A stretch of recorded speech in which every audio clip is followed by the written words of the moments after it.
Vous accueillez cette année des stagiaires issus de profils de formation novateurs et uniques au Québec, celui du profil maître TIC. Tout au long de ce stage probatoire de quatrième année, l'exploitation quotidienne des technologies de l'information et des communications, selon un modèle de gestion rénovation-innovation, viendra colorer leur pratique enseignante dans le respect des réalités des différents milieux dans lesquels les stages se dérouleront. Vous, enseignantes et enseignants associés, êtes appelés à encadrer cette préinsertion professionnelle de vos stagiaires, tout en facilitant et accompagnant la dimension TIC du stage.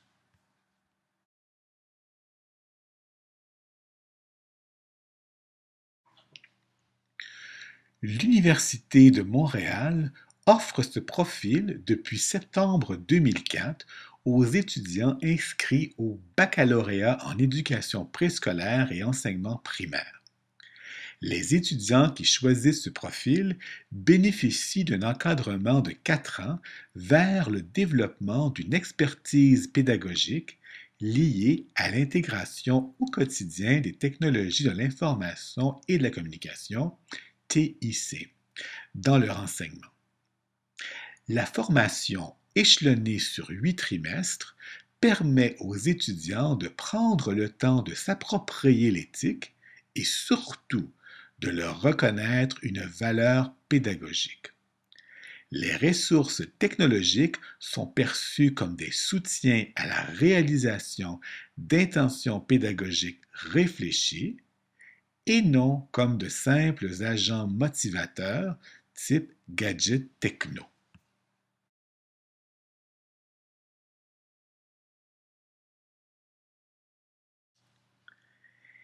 Qu'est-ce qui distingue un maître TIC?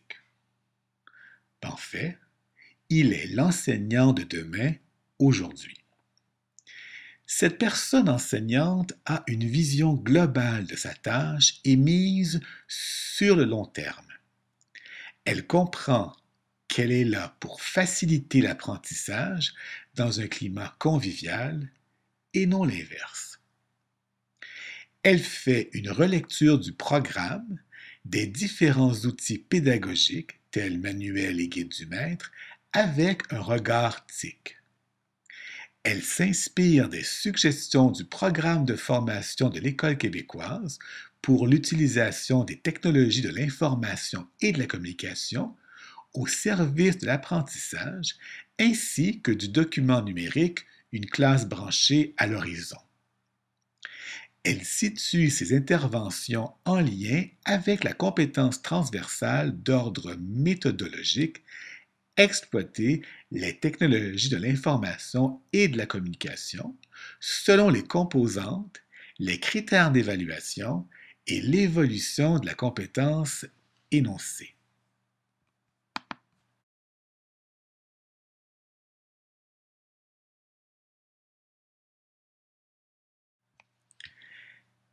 L'arrimage avec les 4 stages est essentiel afin d'assurer la mise en place d'une passerelle entre la théorie et la pratique.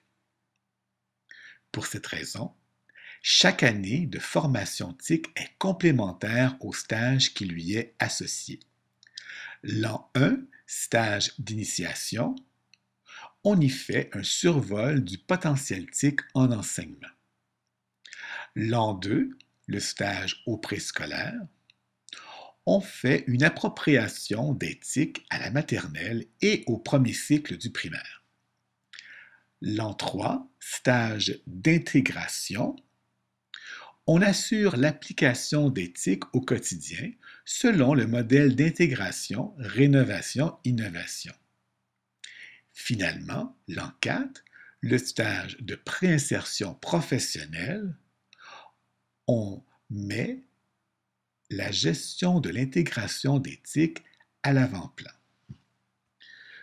Tous les stages font l'objet d'une réflexion et d'une application technopédagogique. l'accès aux ressources technologiques des milieux scolaires et le soutien des enseignants associés sont deux incontournables pour la réussite de cette formation.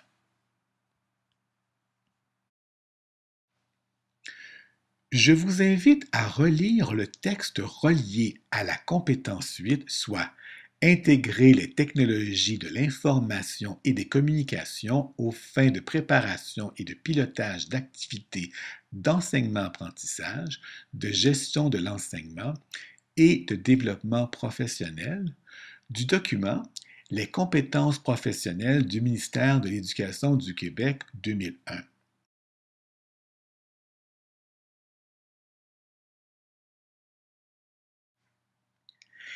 Qu'est-ce qu'implique de plus accueillir un ou une stagiaire maître-TIC dans sa classe? Du côté de la personne enseignante associée, une ouverture à l'intégration d'éthique au quotidien au service de l'apprentissage, le soutien de la dimension TIC du stage,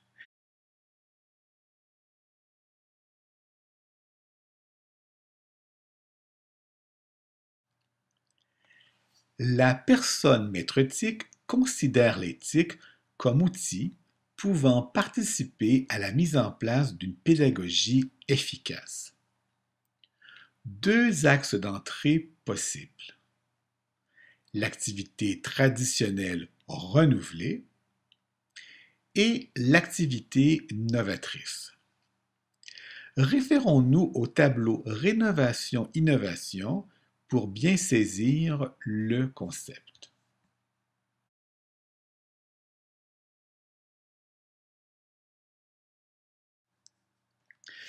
Premièrement, la personne maître TIC ne tente pas de réinventer la roue. Ce qui se fait dans les classes est très bien. Ce qu'elle cherche à faire, c'est de rendre l'enseignement meilleur, plus efficace et le pousser plus loin. Elle part alors du familier. Lors de la planification d'une activité d'enseignement-apprentissage, elle se pose des questions suivantes. Est-ce que l'utilisation d'éthique dans cette activité d'apprentissage est possible et souhaitable? Vient-elle favoriser de plus belle l'apprentissage? Est-ce que la version papier-crayon, la version tableau-craie ou la manipulation d'objets suffit? Si l'apport TIC n'apporte rien de plus à l'activité, on peut considérer son exploitation de caprices pédagogiques ou de simples gadgets accrocheurs. Si, par contre, l'apport TIC apporte un élément de plus dans une optique d'apprentissage, l'outil est justifié.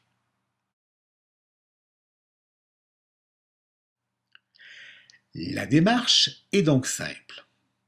Étape 1. Sélectionner une activité. Se pencher sur son intention pédagogique. S'assurer de bien cerner ce que l'apprenant est appelé à apprendre ponctuellement au cours de l'activité. Étape 2.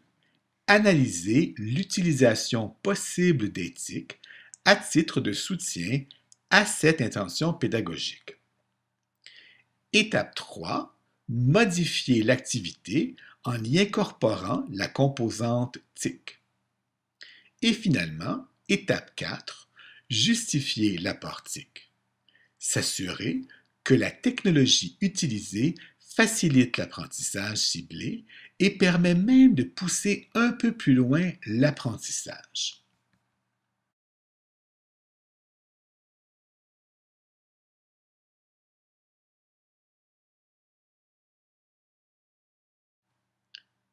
Puis le deuxième axe, innover. La démarche demeure elle aussi relativement simple. Étape 1. Se pencher sérieusement sur une intention pédagogique. S'assurer de bien cerner ce que l'apprenant est appelé à apprendre ponctuellement au cours de l'activité. Étape 2. Repérer le dispositif technologique le plus apte à soutenir cette intention pédagogique. Étape 3. Élaborer l'activité en exploitant au maximum les dispositifs TIC disponibles. Et finalement, et surtout, c'est ici la particularité du maître TIC, substituer à l'étape 4 l'activité traditionnelle non rénovée qui rejoint la même intention pédagogique. En enseignement, les doublons sont à éviter.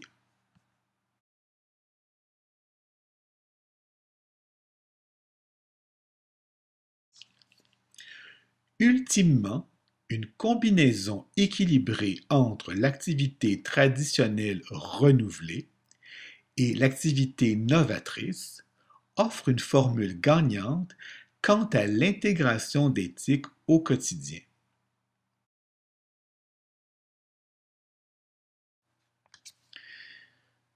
Comment gérer tout cela?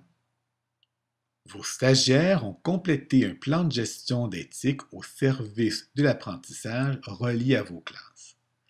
Ces plans individualisés sont discutés avec le responsable maître-éthique et sont réajustés tout au long du stage.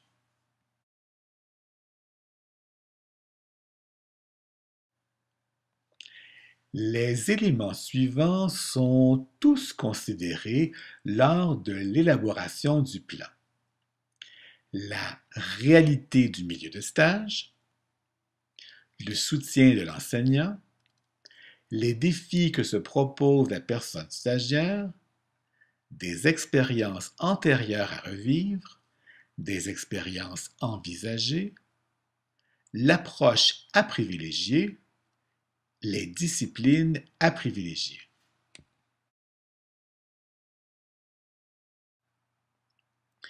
Finalement, je vous rappelle que le profil maître-éthique, en partenariat avec l'OPEC, peut fournir des trousses de 5 portables pour soutenir la dimension TIC du stage. Les stagiaires n'ont qu'à me signaler le souhait d'exploiter une telle trousse. Je demeure disponible pour répondre à vos questions ou recevoir vos commentaires. Je vous souhaite un excellent stage maître-éthique et vous laisse sur ces paroles de M. Thierry Carcentier.